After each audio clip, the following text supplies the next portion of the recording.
दोस्तों, भारत और रूस मिलकर के न्यूक्लियर एनर्जी सेक्टर में एक ऐसी डील को साइन करने जा रहे हैं जिसे सुनकर के पूरी दुनिया हैरान है। क्योंकि अब रूस में सीधे शब्दों में भारत से बात कहती है कि दुनिया के बड़े बड़े देश आपको एनएसजी यानी कि न्यूक्लियर सप्लायर ग्रुप का मेंबर बनाएं या फिर ना बनाएं। इसके बावजूद भी आपका पुराना दोस्त यानी कि रूस आपको एडवांस क्वालिटी का न्यूक्लियर फ्यूल सप्लाई करेगा, जिसका इस्तेमाल करते हुए अब आप अपने देश के हर एक पावर प्लांट को ऑपरेट कर सकते हैं।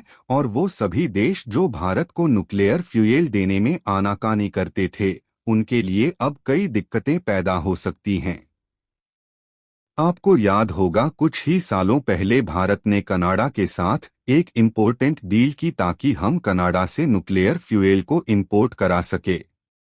लेकिन कुछ दिनों बाद इस डील को पूरी तरीके से तोड़ दिया जाता है। लेकिन अब भारत का दोस्त रूस खुल कर के भारत के साथ खड़ा हुआ है, जहां पर ऑलरेडी रूस ने भारत को पावर प्लांट बनाने में काफी ज्यादा मदद की है। और अब एडवांस क्वालिटी के न्यूक्लियर फ्यूल के सप्लाई भी डायरेक्टली भारत को की जाएगी। ये सिर्फ एक डील नहीं है, बल्कि इसी साल भारत और रूस के बीच में ऐसी दो इम्पोर्टेंट कॉन्ट्रैक्ट्स साइन होने वाले हैं जिसे देख करके पूरी दुनिया की धड़कनें बढ़ी हुई है।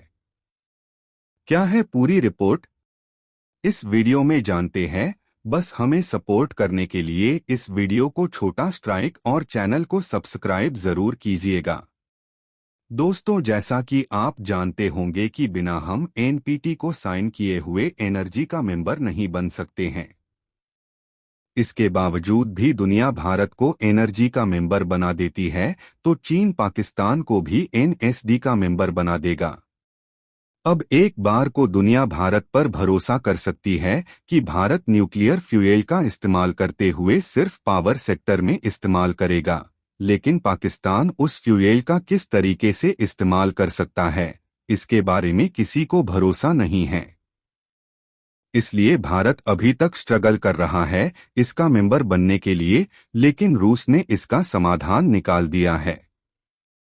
रूस ने कहा कि बिना एनएसडी का मेंबर बने हुए हम आपको न्यूक्लियर फ्यूल के सप्लाई करेंगे और इसका इफेक्ट आपको ग्लोबली भी देखने को मिल सकता है। अब कनाडा, कजाकिस्तान जैसे देश जो भारी मात्रा में यूरेनियम प्रोड्यूस करते हैं, इन्हें भी तो अपना फ्यूल बेचना है। और जब रशिया डायरेक्टली भारत को बिना एनर्जी के मेंबरशिप के ये फ्यूल एक्सपोर्ट करेगा, तो ये देश मजबूरन भारत को कम दामों पर अच्छी क्वालिटी का फ्यूल एक्सपोर्ट करने के लिए मजबूर हो जाएंगे। यानी कि रूस की एक चाल ने भारत का 3 तरीकों से फायदा करा दिया।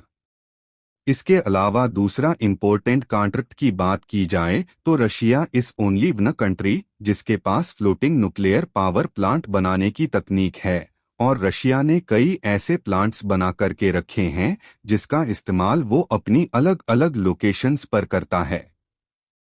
यानी कि समुद्र पर तैरता हुआ एक शिप पर न्यूक्लियर पावर प्लांट जिसे आसानी से कहीं पर ले जाया जा सकता है और किसी भी सेक्टर को पावर दी जा सकती है। और जैसा कि आप जानते होंगे, न्यूक्लियर पावर प्लांट बहुत ही कम न्यूक्लियर फ्यूल का इस्तेमाल करते हुए कई समय तक पावर जेनरेट कर सकते हैं, जिससे उन देशों को फायदा मिलता है जिनके पास ज्यादा रिसोर्सेस नहीं हैं पावर जेनरेट करने का। और भारत की बात की जाए तो हम लगातार क्लीन एनर्जी के तरफ मूव कर रहे हैं। ऐसे में इस तरीके की टेक्नोलॉजी भारत की काफी ज्यादा मदद कर सकती है। रशिया जो कि इकलौता देश है जो इस तरीके की टेक्नोलॉजी को बिल्ड कर चुका है, जिसमें हमारे और फ्रांस जैसे देश भी अभी बहुत पीछे हैं, तो ये टेक्नोलॉजी भारत को मिलना यानी कि अब दुनिया में वो 2 देश हो जाएंगे जिनके पास इस तरीके की टेक्नोलॉजी मौजूद होगी। अब आप हमें कमेंट्स बता सकते हैं कि इस समय रूस भारत का सबसे अच्छा दोस्त है या फिर नहीं। यशोनों के साथ कमेंट आंसर जरूर कीजिए। भारत कैसे ही वीडियो पाने के लिए वीडियो को लाइक और चैनल को सब्सक्राइब जरूर करें। वंदे मातरम। भारत माता की जय।